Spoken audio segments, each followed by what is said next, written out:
Hey guys, so okay, I am so, how do I say, I'm so, um, um, should have thought about the words before I started this video. I am so motivated by you guys to do this video because I get these questions like, should I buy a Miata? Should I buy a Miata? And if you ask me, I will always say, of course, Miata is always the answer. Then there's the following question, but I see your car go into bengkel so many times. Alright, there's a clear difference between buying a used car and a new car. When you buy a new car and problems exist, yes, definitely. Go crazy with complaining, why does my new car have this problem, this problem, this problem, this problem, this problem. You're buying a brand new car, you're paying for it to be problem free, at least for the first few years.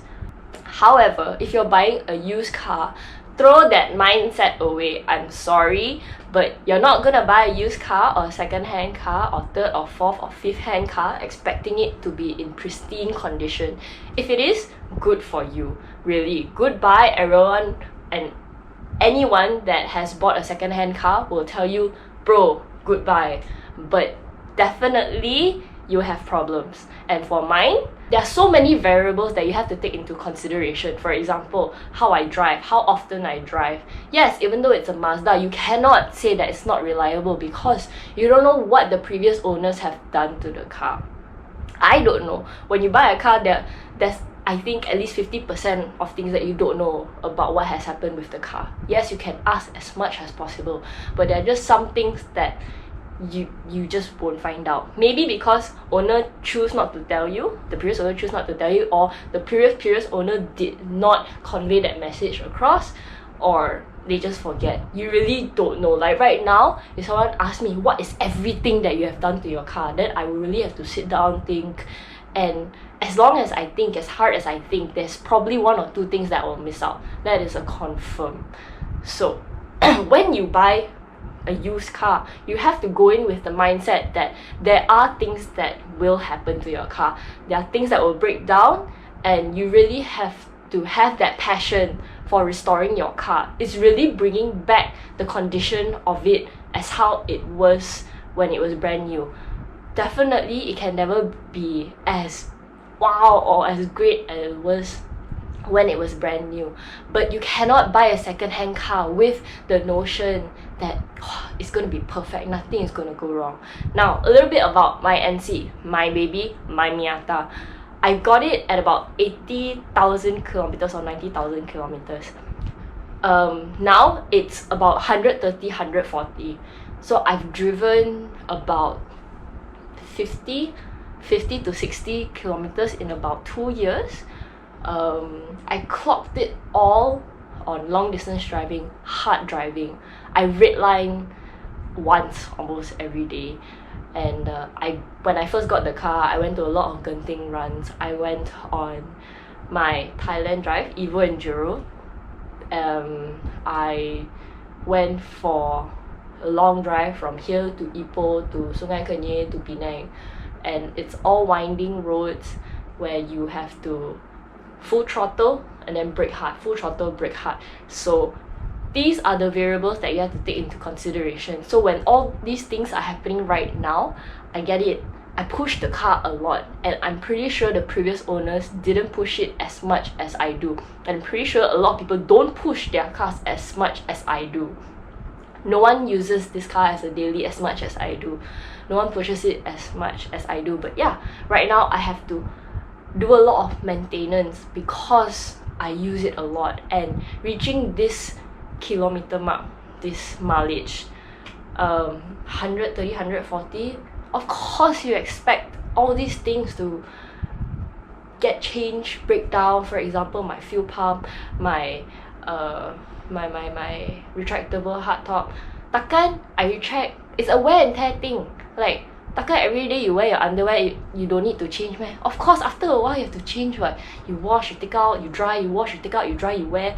It's rinse and repeat, literally. And so I don't get it. If this happens and you can use it for what, my car is about 10 years old, how can you say that it's not reliable? How? 10 years old car, When I bought it, I could take it for hard driving, I could take it for toge sessions, I could drop the top whenever I wanted to, and only after I drove it for about 50,000 kilometers, then I had to change certain things. And it's a 10-year-old car. I would still say it's a very good condition. And when you go in with the mindset that yes, I'm buying a used car, there are problems with this car, definitely. I would say it's similar to getting into a relationship. You know how when you get into a relationship with someone who definitely has baggage, who definitely has bad experiences being with an abusive relationship, or having cheated on, or you know, verbal abuse, physical abuse, whatever it is, they would definitely have that fear bringing into the current relationship. Yes, we all know that shouldn't be the case, but you know that it's worth it. If that's the person that you love, you know that the person doesn't do it on purpose, it's just repercussions from the previous relationship, then you know that it's worth it, and that you just have to go through it with this person, and you just have to tell this person that yeah, everything will be okay, and you just build this person to be stronger and stronger. And that's how a car is like, that's how a used car is like. Going into a relationship with someone who has been in a broken relationship before, you just build the person up. You don't give up on the person halfway and be like, you know what, screw you, I cannot take this anymore. Of course, if the person is doing it with very bad intentions, then by all means, leave the fucker! But this is how I would actually picture it. Yeah, so really, buying a used car versus a new car, you cannot have the same expectations.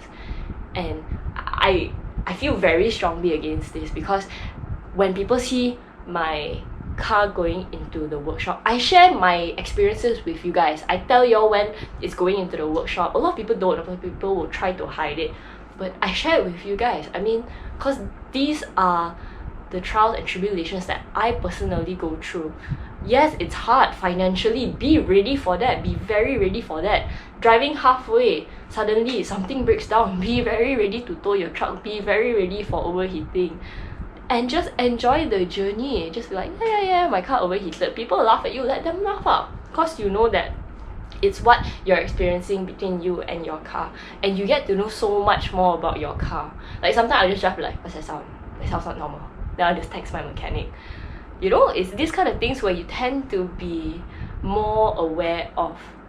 So yeah, there's definitely a huge difference between buying a new car and a used car. And you guys have to stop being so linear in your thoughts, in how you project stuff. Because just because a car goes into a bank over a few times means it's not reliable. No! How can you say that? I'm still driving it on a daily basis, even though there are these problems.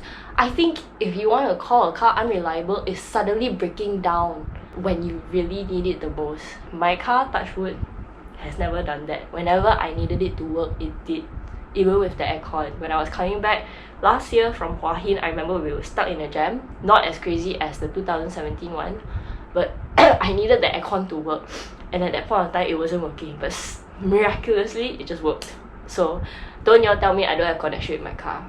And I'm very grateful that my car is showing all these signs and symptoms at this stage where I am financially capable of fixing, and I have good people around me who are helping me out to source parts and to just gather information, telling me what I should do with my car. Highly appreciate that, guys. Really, I highly appreciate that. Thank you so much. And yeah, that's about it. I can't believe I talked for about 10 minutes. So yeah, my baby is currently undergoing something else. And by the way, if you realize when I go to the mechanic, it's always for different problems. If it's the same problem reoccurring, then yes. Like my aircon, I won't lie to you, my aircon has been wonky. Like it's cold and suddenly it has hot air. So that is still something that I'm trying to solve. And I am still like, I don't know what to do with my aircon. And suddenly it's very cold, suddenly it's just hot air. So yeah, these are the things that I go through with my NC. And if y'all have any words of wisdom, please by all means let me know. if you guys wanna still say it's unreliable because of all these issues, I can still drive it around, it gets me where I need to be, then that's, again, I can't stop you from having your own opinion about Mazda brand. But yeah, this is just my opinion. So thank you for watching. Bye.